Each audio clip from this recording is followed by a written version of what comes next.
بسم اللہ الرحمن الرحیم۔ السلام علیکم محترم ناظرین۔ حضرت حسین کے بعد یزید نے حضرت زینب پر کیسے کیسے ظلم ڈھائے۔ کربلا کے میدان میں ابن زیاد نے جب حضرت حسین رضی اللہ تعالی عنہ کے ساتھ ان کے تمام ساتھیوں کو شہید کر دیا تو اپنی فوج کو حکم دیا کہ جاؤ اب عورتوں کے خیموں پر حملہ بولو۔ ابن زیاد کے حکم پر ایک بڑا لشکر اپنے گھوڑے دوڑاتے ہوئے عورتوں کے کھیتوں کی طرف آئے اور خیموں کو آگ لگانا شروع کر دیا۔ اندر بیٹھی عورتوں کو بے پردہ کر کے خیموں کے باہر دھکا دے دیا۔ فوج آگے بڑھتی جا رہی تھی اور ایک ایک کر کے خیموں کو آگ لگا کر اہل بیت کی عورتوں کو رسوا کر رہی تھی کہ اسی وقت اچانک ایک آواز گونجی، اے ظالموں، اپنی جگہ رک جاؤ، خبردار جو تم ایک قدم بھی آگے بڑھے۔ یہ آواز کسی اور کی نہیں بلکہ حضور صلی اللہ علیہ وسلم کی سب سے پیاری نباشی اور حضرت فاطمہ کی بیٹی حضرت زینب کی تھی۔ حضرت زینب وہ ہستی ہے کہ جنہوں نے کربلا کی تاریخ میں جان ڈال دی اور ان کے دلوں کو چیر دینے والے خطبوں نے دشمنوں کو بھی رونے پر مجبور کر دیا۔ کربلا کی اس بہادر شیرنی نے اپنی آنکھوں کے سامنے اپنے بچے کو قتل ہوتے دیکھا، اپنے بھائی حسین کو دشمنوں کے سامنے بے بس ہو کر خون میں تڑپتا دیکھا اور اپنے چاچاؤں کے گردن کٹتی دیکھی، لیکن پھر بھی اپنے نانا حضور صلی اللہ علیہ وسلم کے دین کی کشتی کو ان ظالموں کے سامنے ڈوبنے نہ دیا۔ حضرت زینب کی پیدائش 5 ہجری میں ہوئی اور خود حضور صلی اللہ علیہ وسلم نے آپ کا نام زینب رکھا کہ جس کا مطلب ہوتا ہے ایک باپ کا سب سے قیمتی تحفہ۔ حضرت زینب حقیقت میں اپنے والد حضرت علی کا ایک قیمتی تحفہ تھے اور ہم سبھی تک دین پہنچانے میں انہوں نے جو رول ادا کیا ہے اسے تاریخ کبھی نہیں بھلا سکتی۔ حضرت حسن و حسین کی طرح حضرت زینب بھی حضور صلی اللہ علیہ وسلم کی سب سے چہیتی نواسیوں میں سے ایک تھی کہ جنہیں خود آپ صلی اللہ علیہ وسلم نے اپنے کندھوں پر بٹھا کر بازاروں میں گھمایا ہے، ان کے لاڈ و نخرے اٹھائے ہیں اور بچپن کے 5 سال حضرت زینب نے اپنے نانا حضور صلی اللہ علیہ وسلم کی چھاؤں تلے گزارے ہیں۔ حسن و حسین کی طرح حضرت زینب بھی صحابیہ ہیں اور ان سے بہت سی حدیثیں مروی ہیں۔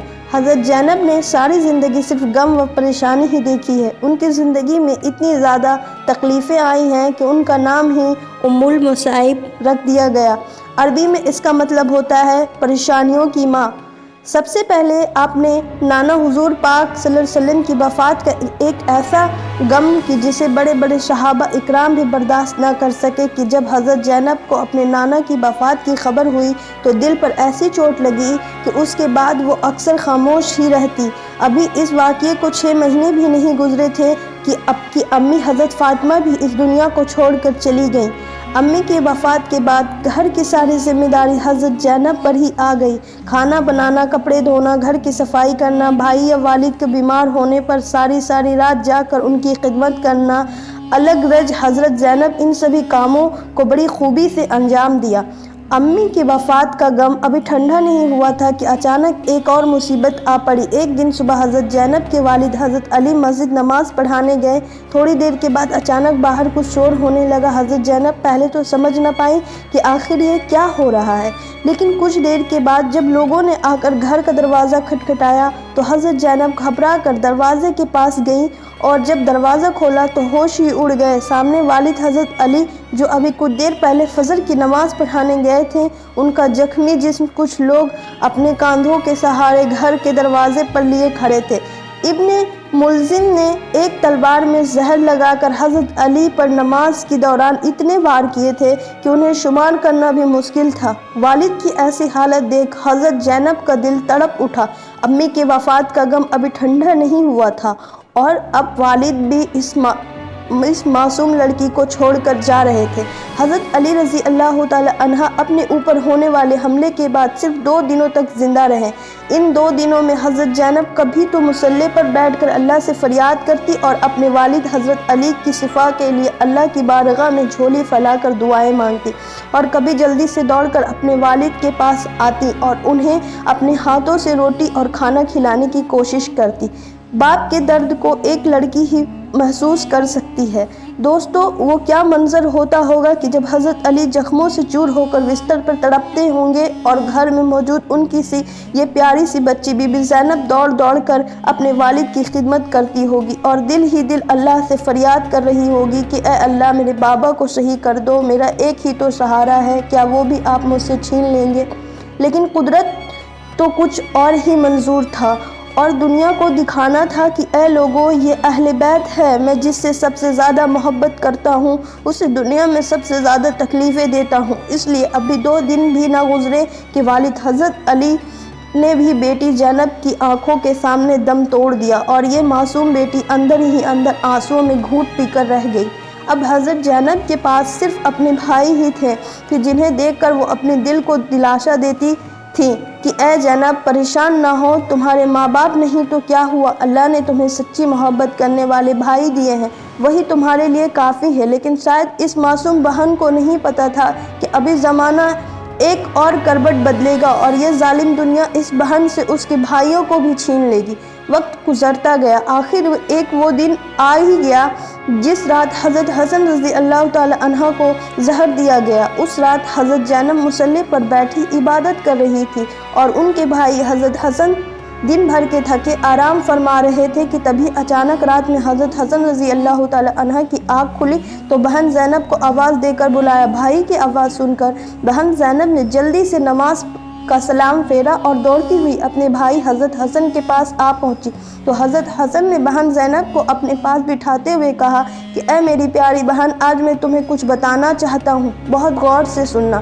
اے زینب، ابھی میں نے ایک خواب دیکھا، مجھے میرے نانا جی نظر آئے تھے، وہ مجھ سے کہہ رہے تھے کہ اے حسن تجھے لینے میں آ گیا ہوں۔ یہ سن کر حضرت زینب بے اختیار رونے لگی، لیکن حضرت حسن نے کہا کہ اے میری بہن، اللہ پر بھروسہ رکھو، اگر مجھے کچھ ہو گیا تو تم ہی میرے بچوں کا خیال رکھنا۔ پھر حضرت حسن نے فرمایا کہ اے زینب مجھے پیاس لگ رہی ہے، اس لیے جاؤ اور گھڑے سے میرے لیے پانی لے آؤ۔ حضرت زینب اٹھ کر گھر کے کونے میں رکھے گھڑے کے پاس گئی، آنکھوں میں آنسو بھرے تھے، پاس پہنچ کر دوپٹے سے اپنے آنسو پوچھے اور پھر ایک پیالے میں پانی نکالنے لگی، لیکن دل پر بھائی کی بات کا غم ایسا طاری تھا کہ خود کو سنبھال نہ سکی اور اسی جگہ بیٹھ کر بہت دیر تک روتی رہی۔ پھر جلدی سے پیالے میں پانی بھرا اور بھائی حسن کے سامنے لا کر رکھ دیا۔ دوستو یہ وہی گھڑا تھا جس سے دشمنوں نے حضرت حسن کو شہید کرنے کے لیے زہر ملایا تھا، اور وہ زہر اتنا تیز تھا کہ حضرت حسن نے جیسے ہی اس پیالے کا پانی پیا تو پہلے تو کچھ بھی محسوس نہ ہوا، لیکن تھوڑی دیر بعد اچانک خون کی الٹیاں ہونے لگی اور پھر دیکھتے ہی دیکھتے حضرت حسن کی طبیعت ایسی خراب ہوئی کہ ان کا چہرہ زہر سے اثر ہرا پڑ گیا۔ بیچاری زینب بھائی کی ایسی حالت دیکھ برابر روئے جا رہی تھی اور سمجھ چکی تھی کہ میرے بھائی نے جو کہا تھا کہ مجھے میرے نانا لینے آ چکے ہیں وہ بات سچ ہونے کے قریب ہے۔ بھائی حسن کی وفات کے بعد بہن زینب نے وہ منظر بھی دیکھا کہ کیسے بنو امیہ والے تلوار لے کر نکل آئے تھے اور حضرت حسن کو ان کے نانا کے بغل میں دفن ہونے سے روک رہے تھے۔ بنو امیہ والوں نے کہہ دیا تھا کہ اگر حسن کی قبر حضور صلی اللہ علیہ وسلم کے پاس بنائی گئی تو ہم اپنی تلواروں سے خون کی ندیاں بہا دیں گے، کیونکہ جب ہمارے خاندان کے ایک فرد حضرت عثمان کو اس جگہ دفن نہیں ہونے دیا گیا تو ہم حضرت حسن کو بھی یہاں دفن نہیں ہونے دیں گے۔ یہ منظر دیکھ حضرت ابو ہریرہ نے ایک اونچی جگہ کھڑے ہو کر کہا کہ اے لوگو، تم کیسے ظالم ہو کہ نبی کے نواسوں کو بھی اس کے نانا کے بغل میں دفن ہونے سے روکتے ہو۔ حضرت زینب کھڑی یہ سب کچھ دیکھ رہی تھی اور دل ہی دل سوچ رہی ہوں گی کہ یہ دنیا والے ہم اہل بیت کو کتنی تکلیف دیں گے۔ آخر مجبور ہو کر حضرت حسن کو جنت الباقی میں ان کی امی حضرت فاطمہ کے بغل میں دفن کر دیا گیا۔ لکھنے والوں نے لکھا ہے کہ بھائی حسن کی وفات کے بعد حضرت زینب کے آنسو کبھی نہیں رکتے تھے، ہر وقت غمگین رہتی تھی۔ وہ اتنی عبادت گزار تھیں کہ کبھی ان کی تہجد کی نماز بھی نہ چھوٹی، کوئی بھی رات ان کی عبادت سے خالی نہ گزرتی۔ مصلی پر بیٹھ کر کئی گھنٹے اللہ سے دعائیں کرتی اور نماز کی نیت باندھتی تو کبھی کبھی 2 رکعت میں صبح ہو جاتی۔ دوستو اگلی ویڈیو میں انشاءاللہ بتایا جائے گا کہ اس کے بعد یزید نے دوسرے بھائی حضرت حسین کو بھی شہید کر کے حضرت زینب کو اس قدر پریشان کیا اور آخر میں انہیں مجبور کر دیا کہ وہ مدینہ چھوڑ کر کہیں دور چلی جائیں۔ حضرت زینب جس وقت مدینہ چھوڑ کر جا رہی تھی تو بہت رو رہی تھی۔